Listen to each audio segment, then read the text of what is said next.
आप एक रिलीजन के पीछे क्यों लठ लेके पड़े हुए हो? इससे सारा साबित है एजेंडा ही कुछ नहीं तुम्हारे पास ना गरीबी ना शिक्षा के लिए सारे प्राइवेटाइजेशन है। अस्पताल कितने महंगे हो गए, सरकारी स्कूल बंद हैं, देश के गरीब आदमियों के बच्चे अच्छे स्कूलों में पढ़ नहीं सकते। तो what is going on nonsense. वक्फ की संपत्ति का अच्छे से इस्तेमाल नहीं हुआ ना, मोदी जी ने कहा था वो अगर अच्छे से इस्तेमाल हुआ होता तो पंचर नहीं बना रहे होते मुस्लिम समाज के युवा। अच्छा, वो पंचर बना रहे मुस्लिम समाज के युवा। पंचर लगाना बुरी बात है, वो काम कर रहे हैं। तुम्हारी तरह झंडे उठा के बेरोजगार युवाओं को तुम बेवकूफ़ तो नहीं बना रहे। तुम झंडे फहरवा के नारे लगवा के खुद एमएलए एमपी बन रहे हो और देश के युवाओं को मिसगाइड कर रहे हो। 10-10 साल तक नारे लगा के झंडे लगा के जो युवाओं की ज़िंदगियाँ बर्बाद हो रही है। जी, सुप्रीम कोर्ट ने सवाल उठाया। सुप्रीम कोर्ट ने कहा कि आपके जो हिंदू एंडोमेंट्स एक्ट्स हैं, आपकी हिंदू चैरिटीज़ एक्ट हैं, उसके अंदर आपके बोर्ड होते हैं तो उसमें हिंदू होते हैं, क्या आप उसमें मुसलमान को रखेंगे? चीफ जस्टिस ऑफ इंडिया ने ये सवाल किया तुषार मेहता से, तो तुषार मेहता के पास इसका जवाब नहीं है। तो कोर्ट समझता है कि भाई ये। नमस्कार, तो जनता लाइव देख रहे हैं आप और मैं हूं आपके साथ पूजा, और इस वक्त हम मौजूद है सुप्रीम कोर्ट ऑफ इंडिया में, जहां आज वक्फ कानून को लेकर सुप्रीम कोर्ट में 73 से ज़्यादा जो याचिकाएं थी उन पर संयुक्त रूप से आज सुनवाई हुई। और आज सुप्रीम कोर्ट ने एक बड़ी राहत देते हुए लोगों को ये कहा कि संवैधानिक और कानूनी तौर पर ये जो पूरा कानून है ये टिकता है सुप्रीम कोर्ट के पटल पर, और इसलिए कल इस पर फिर से 2 बजे सुनवाई होगी और हो सकता है कि कल इस पर एक स्टे मिल जाए, जो कि एक राहत की खबर होगी तमाम उन लोगों के लिए जो लगातार इस कानून का विरोध कर रहे थे, उन विपक्षी पार्टियों के लिए जो लगातार इसका विरोध कर रही थी। बाकी ज़्यादा जानकारी और लीगल एस्पेक्ट्स को लेकर इसे समझने के लिए बात करते हैं अधिवक्ता बलराज मलिक से और समझने की कोशिश करते हैं इसके जो पेचीदे कानूनी मुद्दे हैं उनको। 73 याचिकाओं पर आज सुनवाई करते हुए सुप्रीम कोर्ट ने कहीं ना कहीं उन तमाम लोगों को राहत की सांस दी है जो लगातार इस मामले को लेकर सुप्रीम कोर्ट से गुहार लगा रहे थे। इसे कैसे देखते हैं? नहीं, ये तो प्राइमा फेसी लग रहा था कि जो ये कानून बनाया है इसमें जो ट्रांसपेरेंसी होती है, जो कानून को बनाना चाहिए सही सोच समझ के सबकी भागीदारी के साथ। कानून बनाने का ये मतलब नहीं है कि पार्लियामेंट में किसी पार्टी की मेजॉरिटी है जो मर्जी कानून बना लो और जल्दबाजी में कानून बना लो, आधी रात को कानून बना लो। ये दिस इज़ नॉनसेंस। ये मिसयूज है पार्लियामेंट का। जैसे abuse of law, abuse of process होता है, this is abuse of parliament. Parliament का कोई अब्यूज़ नहीं कर सकता, उसका मिसयूज नहीं कर सकता। पार्लियामेंट का सिर्फ सदुपयोग किया जा सकता पूरे देश के हित में, और वो देश का हित चाहे मुस्लिम का हो, चाहे हिंदू का हो, चाहे ईसाई का हो, चाहे सिख का हो। इनके बारे में भी कानून बनाने के वक्त पूरे 142 करोड़ लोगों को ध्यान में रखना ज़रूरी है, क्योंकि हर कानून, हर फैसला, हर पॉलिसी के बाद फ्रेटर्निटी बढ़नी चाहिए देश के अंदर, भाईचारा बढ़ना चाहिए। किसी के अंदर भी किसी को ये ना लगे कि मेरे साथ नाइंसाफ़ी हुई है। कोर्टों में अब देखिए, ये जो ही पास किया कानून, उससे पहले ही उतावले थे लोग कोर्ट में आने के लिए। तुरंत कितने लोग कोर्ट में आए हैं? इसका मतलब क्या है? इसका मतलब पार्लियामेंट ने बदमाशी की है, सिंपल। और पार्लियामेंट कुछ भी करे, सरकार कुछ भी करे, पॉलिसी कुछ भी बने, आफ्टर ऑल देश की हाई कोर्ट और सुप्रीम कोर्ट, जिनको कॉन्स्टिट्यूशनल कोर्ट कहा जाता है, इनकी जिम्मेदारी है पूरी तरह देखने की कि ये जो काम कर रहे हैं ये संविधान के मूल भावनाओं के हिसाब से काम कर रहे हैं कि नहीं कर रहे हैं, ये न्याय के हिसाब से काम कर रहे हैं कि नहीं कर रहे हैं। इस कानून के साथ अगर मान लो वक़्फ़ प्रॉपर्टी पे कोई काम करना था, वक़्फ़ पे कोई काम करना था, पहले तो अगर या तो जैसे स्पेशल मैरिज एक्ट बना था एक देश के अंदर, स्पेशल मैरिज एक्ट में जो खुद को शामिल करना चाहे करे, छूट है पूरे देश के लोगों की। कोई भी आदमी चाहे वो किसी भी रिलीजन का हो, स्पेशल मैरिज एक्ट के तहत लड़का लड़की जो शादी के काबिल हैं वो शादी कर सकते हैं, कोई बैन नहीं। और अपने रीति रिवाज से भी जो करना चाहता वो भी कोई बैन नहीं। इसलिए स्वेच्छा से लोगों ने कोई विरोध नहीं किया उस कानून का। जो पढ़े लिखे तबका या कोई ऐसा है, एक रिलीजन दूसरे के रिलीजन में आपस में कोई टांग अड़ा रहा है, कई बार घर वाले नहीं बच्चों की बात मानते तो शादी करना चाहें, वो एक मौका दे दिया। इसी तरह से सबसे पहले किसी एक रिलीजन के पीछे लगने की बजाय देश के अंदर इस तरह का अगर कोई कानून बनाना था तो एक कॉमन कानून ऐसा बनाना था जो स्वेच्छा से कोई भी लागू करे। अब आपको चिंता हो गई वक्फ बोर्ड की, वक्फ प्रॉपर्टी की, वक्फ बोर्ड के मेंबरों की, आपको चिंता मंदिरों की नहीं है। मंदिर रजिस्टर्ड है क्या देश के सारे? फुटपाथ पे मंदिर बने हुए देश के अंदर। आप एक के ऊपर ब्लेम नहीं कर सकते। इस देश को, ये संविधान के हिसाब से चलने वाला देश है, ये मानवता का देश है। ठीक है, यहाँ के लोगों को फ्रीडम है रिलीजन मानने की, मगर सभी रिलीजन को हिसाब भी देना होगा। देश की जनता को, 142 करोड़ लोगों को, कि हम जो कुछ कर रहे हैं मानवता के लिए कर रहे हैं, सबकी भलाई के लिए कर रहे हैं। हम आप लोगों के बीच में दरार पैदा करने का कोई काम नहीं कर रहे। ये फ्यूचर में ऐसा कानून बनाने की जरूरत पड़ेगी देश को। सर, कल फिर इस पर सुनवाई होने वाली है। क्या आपको लगता है कि केंद्र जो मुद्दे आज सुप्रीम कोर्ट ने उठाए हैं, जिस आधार पर उन्होंने कहा है कि ये कानूनी और संवैधानिक तौर पे नहीं टिकता है, तो उस पर क्या केंद्र सरकार अपने लिए जिरह रख पेश कर पाएगी सुप्रीम कोर्ट में? देखो, प्राइमा फेसी तो जो ये एक्ट बना है, इसमें जो ऑब्जेक्शन किए हैं, जो लोगों ने पटिशन फाइल किए हैं, उससे तो मुझे नहीं लगता इतना समय लगना चाहिए किसी कॉन्स्टिट्यूशनल कोर्ट को। आज ही इंटरिम ऑर्डर दे देना चाहिए था। तो सर क्या मैं एज एन एडवोकेट ही बात कर रहा हूँ। मैं ही सोचता हूँ अगर बाई चांस मैं जज होता तो इतने दिन से ये मामला चल रहा है, हम सब लोग अखबारों में पढ़ रहे हैं, और जो पटिशन आते हैं इतने दिन के तजुर्बे में इमीडिएट पता चल जाता है कि कहाँ कहाँ गड़बड़ है, कौन कौन से ऐसे पॉइंट है। मगर फिर भी चलो कोई बात नहीं, सुप्रीम कोर्ट ने कहा कल सुनेंगे दोबारा 2 बजे, तो इंटरिम ऑर्डर कोई देना चाहें वो स्टे के और ज़्यादा बड़े लेवल पे, कि इन प्रॉपर्टियों पे अभी से कोई ऐसा काम ना करे, जल्दबाजी में जो काम नहीं करे। जल्दबाजी में कानून पास करना, जल्दबाजी में भाग के शादी करना, उसी तरह से ये काम, ये जल्दबाजी सारी नुकसानदायी है। लेकिन सर, सुप्रीम कोर्ट मेजर क्या बात है, कहीं आज क्या बात थी? सुप्रीम कोर्ट ने मेजर एक तो 2-3 तो वो बातें कही हैं कि भाई इन बातों को अभी ना किया जाए। कोई भी इसके प्रॉपर्टी, तो कोर्ट ने जो भी चीज़ें घोषित की हुई पहले से, वक़्फ़ प्रॉपर्टी अगर कोर्ट ने घोषित की हुई है किसी की, उस पर कोई तुम अपना ये चाकू मत चलाओ, अपनी तलवार मत चलाना इस कानून की।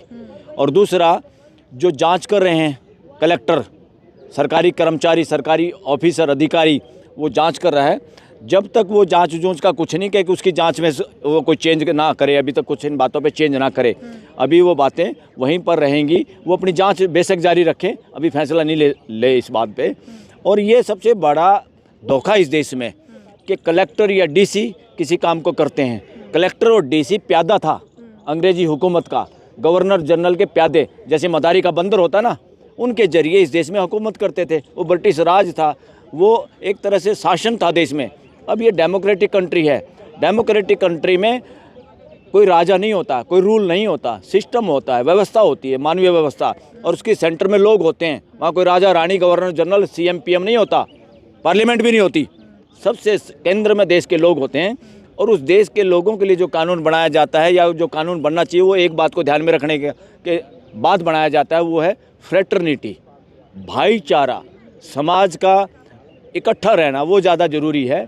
इसलिए और कुछ प्रश्न भी उन्होंने पैदा किए हैं कि इनका आंसर भी मुझे कल देना, हमारे को देना, तीनों जजों को। और कल 2 बजे मुझे आई होप कि इंटरिम ऑर्डर भी अच्छा ऑर्डर होगा, क्योंकि आज कोर्ट भी खचाखच भर रही थी और मुश्किल से दरवाजे भी। कल उम्मीद है स्टे मिल पाएगा आप लोगों को? मुझे उम्मीद है अगर ओपन दिमाग से कोई भी जज सुने तो इतना मुश्किल काम नहीं है ये। दोनों पार्टियां सामने होती है, और मुझे पता है अगर मैं जज की कुर्सी पर बैठा हूँ, कोई और बैठा है वहाँ, तो 3 आदमी बैठे हैं, उनको सिर्फ पता रहता है दोनों पक्षों की सुन के कि क्या सही है क्या गलत है। ये इतना मुश्किल काम नहीं है जितना मुश्किल काम दिखाई देता है। कई बार वो मुश्किल होता नहीं, वो मुश्किल बनाया जाता है। ये कहना पड़ेगा हमारे को। न्याय करना इतना मुश्किल काम नहीं है, सबसे आसान है न्याय करना। बेईमाना करना मुश्किल काम है। बेईमाने के लिए बहाने बनाने पड़ते हैं, उसमें जो लॉजिक और रीजनिंग आप देंगे वो उसमें गड़बड़ होती है, वो लोगों को हजम नहीं होती। जब न्याय करते हैं तो दोनों पक्ष खुश होते हैं। घर में भी जब हम न्याय करते हैं ना, सारा परिवार ही खुश हो जाता है, सारे मिल जाते हैं। मुक्त कराने के लिए कानून लाया गया है जो कब्जा हुआ है वक्फ बोर्ड के नाम पर। देखिए, वक्फ बोर्ड पे कब्जा, वक्फ की कौन सी ज़मीन है, बाई यूजर है, 5 साल तक मुसलमान होना ज़रूरी है, ये नॉनसेंस बातें हैं। अरे इस देश का कोई भी आदमी, मैं हिंदू हूँ, मैं देना चाहता हूँ, बताओ। अगर आज मेरी मर्जी है और मुझे लगता है इन मेरे भाई मुसलमानों के पास ये चाहते हैं कोई मस्जिद, और इनके पास ज़मीन नहीं है और मेरे पास ज़मीन है, मैं आधा एकड़ या 200 गज 400 गज देना चाहता हूँ, तो कौन है मुझे रोकने वाला? ये नॉनसेंस है, ये बदमाशी है, गुंडागर्दी, ये नहीं चलेगी, ये देश में चलेगी नहीं। चलाने की कोशिश है, वो वापस हो जाएगी। केंद्र सरकार की ओर से, नेताओं की ओर से अब तक जो दलीलें दी जा रही थी कि इतने फ़ायदे हैं, ये है वो है, क्या सुप्रीम कोर्ट में भी वही फ़ायदे गिनवाए जाएंगे और सुप्रीम कोर्ट मानेगा? अरे फ़ायदे भी गिनवाए जाएंगे, और ज़्यादातर सरकार की तरफ से बहुत बार कोर्ट के अंदर वकीलों की एक ही ड्यूटी है, कोर्ट की मदद करना, ताकि कोर्ट एविडेंस के आधार पर और कानून के हिसाब से फैसला कर पाए। जो कोर्ट में गुमराह करने की कोशिश करते हैं, असंवैधानिक काम है, वो बदमाशी है, कोई भी वकील करे उसको। और उसकी इजाज़त नहीं होनी चाहिए, मगर फिर भी वो तो अपनी तरफ से रखेंगे, उनको पूरी छूट रखनी चाहिए। सर, गृह मंत्री सदन में खड़े हुए कह रहे थे पार्लियामेंट कानून बनाया है, पूरे देश को मानना होगा ये कानून। नहीं, किसी के बाप की पार्लियामेंट है क्या? गृह मंत्री के बाप की पार्लियामेंट है क्या? या जो पार्लियामेंटेरियन बैठे हैं उनके बाप की पार्लियामेंट है क्या? ये इस देश की पार्लियामेंट है।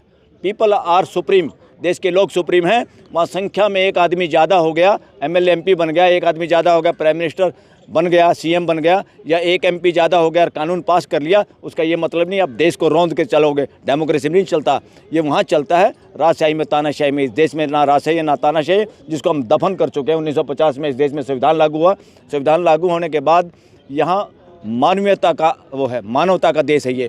सभी रिलीजन को अब ये भी सोचना होगा, और देश की युवा पीढ़ी जो जिस रिलीजन से है कोई दिक्कत नहीं है, सारे रिलीजन हमारे हैं, उनकी अच्छी बातें हम सबको स्वीकार करनी होगी और मिलजुल के हम सबका ऑडिट करना होगा। रिलीजियस ठेकेदारों का भी, जो इस देश को जैसे पॉलिटिशियन बांटते हैं, बहुत सारे रिलीजियस ठेकेदार भी देश को बांटना चाहते हैं अपनी गद्दियाँ महफूज करने के लिए। परिवार दर परिवार, मैं मर गया मेरा बेटा, उसके बाद मेरा बेटा, मैं MLA हूँ तो मैं मर जाऊँ जो मेरा बेटा। इसी तरह से रिलीजियस ठिकानों पे भी इस देश के पूरा समाज जहाँ खिलाफ होता वो हर उसमें है। ये जो हम हिंदुओं में भी मंदिर है ना, वहाँ भी पीढ़ी दर पीढ़ी है, एक मर जाए उसके बच्चे उसके बच्चे मर जाए, किसी भी मंदिर में उन्हीं के वो पुजारी होते हैं। ये सारा का सारा गलत है, ये अनडेमोक्रेटिक है, अमानवीय है। इसको हर रिलीजन में बदलने की जरूरत है। मेरे को लगता है देश की युवा पीढ़ी, वो किसी भी रिलीजन की हो, वो सारे के सारे साइंटिफिक टेम्पर वाले हैं। वो सही बातों को मानने में 1 मिनट नहीं लगाते और गलत बात में विरोध करना या एक दूसरे के साथ देने में भी मिनट लगाते।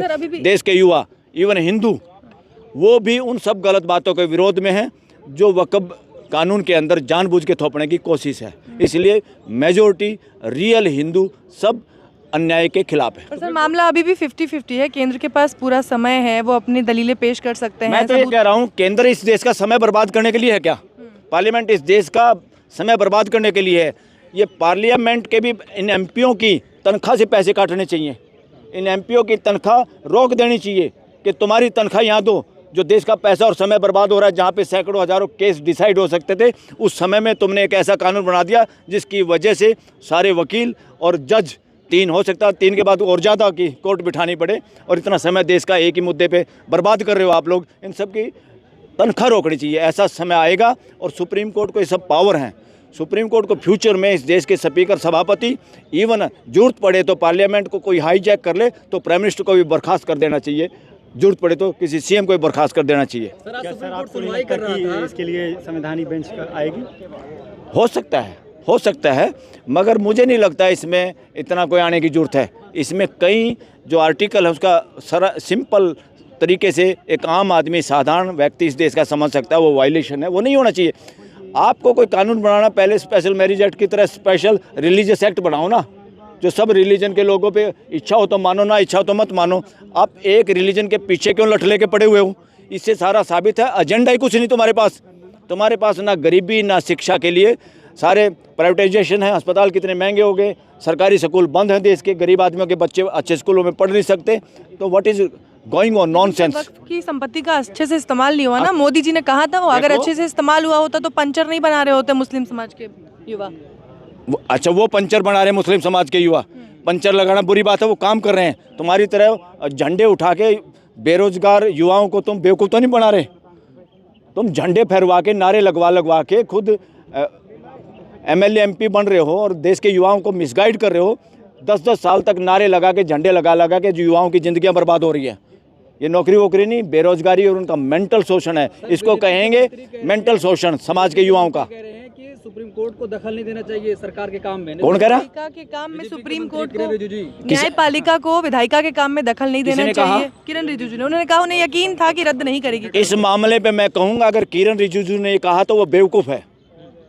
वो लॉ मिनिस्टर रहा, उसके बावजूद उसको अकल नहीं। इसका मतलब लॉ की डिग्री फर्जी है। हाई कोर्ट और सुप्रीम कोर्ट को हर काम में इंटरफेयर करने के लिए तो बनाई हमने कि बदमाशी पार्लियामेंट करे, बदमाशी सरकार करे, बदमाशी कोई CM PM करे, बदमाशी कोई ब्यूरोक्रेसी करे, बदमाशी पुलिस करे।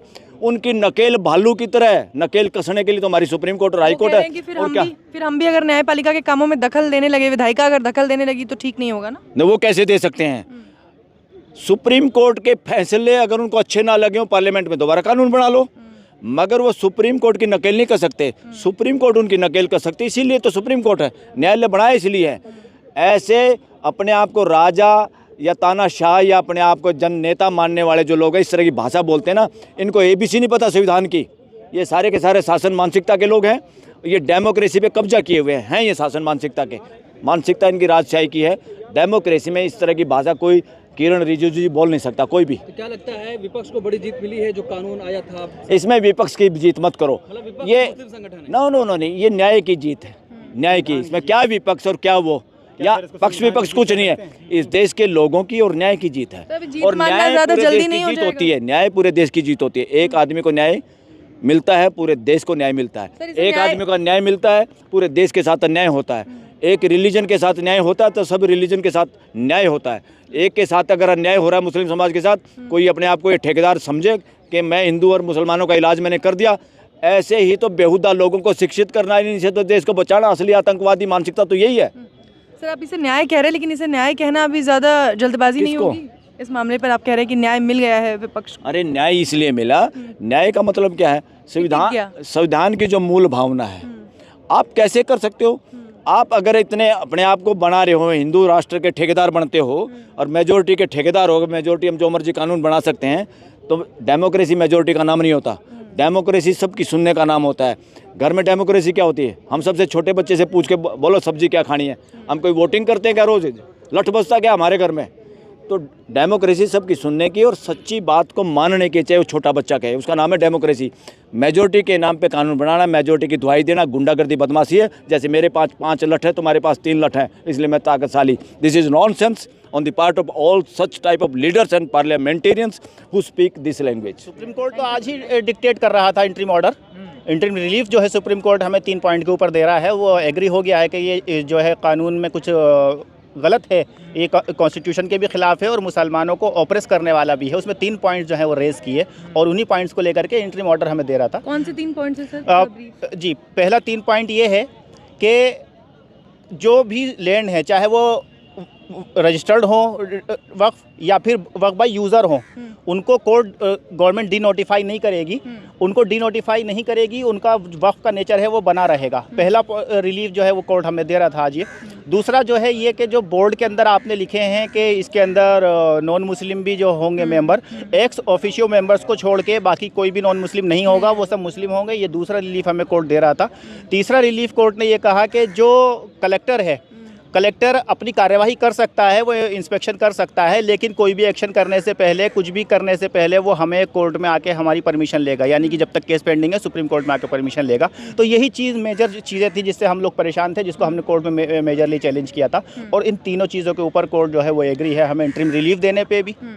तो पूरा कानून रद्द होने की गुंजाइश नहीं है आपकी जो ये 3 पॉइंट? पूरे कानून को तो हमने चैलेंज भी नहीं किया था, हमने पूरे कानून को नहीं चैलेंज किया था। हमने जो कानून के अंदर जो ऐसी चीज़ें थी जो कॉन्स्टिट्यूशन के खिलाफ थी, जो या ऑपरेसिव थी नेचर में, हमने सिर्फ उन्हीं चीज़ों को चैलेंज किया था और कोर्ट के सामने हमने सिर्फ उन्हीं चीज़ों को रखा। और कोर्ट जो है पूरे अच्छे तरीके से मैटर को समझता था, इसकी सेंसिटिविटी को समझता था, और कोर्ट ने बहुत ही विजडम जो है वो दिखाई आज। लेकिन बहुत सारे ऐसे लोग हैं जो लगातार ये भी कह रहे थे कि पूरा कानून ही रद्द होना चाहिए, असंवैधानिक है पूरा कानून। हाँ, कुछ लोग सोचते हैं ऐसा कि पूरा कानून रद्द होना चाहिए। पूरा कानून तब रद्द होता है कि मान लीजिए जो कोर्ट उसमें कानून के अंदर कुछ ऐसी चीज़ें हैं जो गलत हैं, जिनको डिलीट करने पे कानून ही अपने आप में ख़त्म हो जाता है, डिमोलिश हो जाता है। ऐसी सिचुएशन में पूरा कानून को ख़त्म कर दिया जाता है। लेकिन कुछ चीज़ों को डिलीट करके कानून फिर भी ऑपरेटिव रह सकता है, काम कर सकता है, तो उस सिचुएशन में कानून को छोड़ दिया जाता है। सरकार सबसे ज़्यादा अपनी पीठ थपथपा रही थी कि इसमें जो गैर मुस्लिम लोग हैं उनको भी कमेटी में जगह देकर सबसे ज़्यादा अपनी पीठ थपथपा रही थी कि इससे ये और ज़्यादा सेक्युलर हो जाएगा। अब उस पर ही सुप्रीम कोर्ट ने सवाल उठा दिए। जी, सुप्रीम कोर्ट ने सवाल उठाया। सुप्रीम कोर्ट ने कहा कि आपके जो हिंदू एंडोमेंट्स एक्ट्स हैं, आपकी हिंदू चैरिटीज़ एक्ट हैं, उसके अंदर आपके बोर्ड होते हैं, तो उसमें हिंदू होते हैं, क्या आप उसमें मुसलमान को रखेंगे? चीफ जस्टिस ऑफ इंडिया ने ये सवाल किया तुषार मेहता से, तो तुषार मेहता के पास इसका जवाब नहीं है। तो कोर्ट समझता है कि भाई ये क्या चाहती है, सरकार की इंटेंशन क्या थी इस कानून के पीछे, और कैसे जो है ये कॉन्स्टिट्यूशन संविधान के, ये कानून जो है संविधान के खिलाफ है। कोर्ट समझता है और कोर्ट एक अच्छा फैसला देगा हमें, और कल 2 बजे पता चलेगा बाकी। आगे किस तरह की आपको लगता है गुंजाइश है केंद्र की ओर से, किस तरीके की जिरह हो सकती है देखिए वो अपना जो पॉइंट है उसी को सेकुलरिज्म के ऊपर लेकर के आना चाहते हैं कि भाई हमने तो इंक्लूसिविटी के लिए तो किया क्या है। उस चीज़ को प्रूव कर पाएंगे? नहीं, बात इंक्लूसिविटी की नहीं है, बात मेरी पर्सनल प्रॉपर्टी की है। ये मेरा घर है, मुझे उसमें किसी को नहीं इंक्लूड करना है। मेरा आर्टिकल 25, 26 कहता है कि मेरी प्रॉपर्टी को मैं जो चाहे मैनेज करूं। अब मैं आपकी रसोई को मैनेज करूं कि आप अच्छा खाना नहीं पकाते हैं, मैं आके पकाया करूंगा खाना, तो ये अच्छी बात नहीं है ना। अच्छा बुरा जैसा भी करूंगा मैं ही मैनेज करूंगा ना, यही है। तो क्या लगता है कब तक फैसला हो सकता है? कल फिर सुनवाई होनी है कल इस मामले सुनवाई होगी, कल इसमें इंटरिम ऑर्डर आ जाएगा और स्टे जो है वो हो जाएगा इसके ऊपर इंशाल्लाह। में? बस चलिए, बहुत बहुत शुक्रिया सर।